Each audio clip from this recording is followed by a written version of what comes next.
Okay, so do you remember how 5 years ago, Notre Dame caught fire?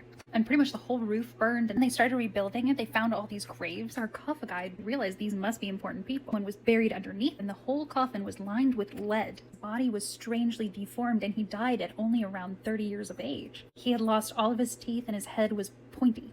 They called him Le Cavalier years. Why had nobody identified this? I was being driven nuts. Thank God for Google alerts. I just set one up for searches for Le Cavalier Notre Dame. A few days ago, I started getting pings galore. And in this sarcophagus, who had had the top half of his skull sawed clean off and encased in lead, was not a knight at all, but Joachim du Bellay, a famous French poet and sonnet writer who had chronic tubercular meningitis, which by the way is a terrible disease. We think of how the French are romantic and create beautiful language. He's one of the reasons we believe this to this day.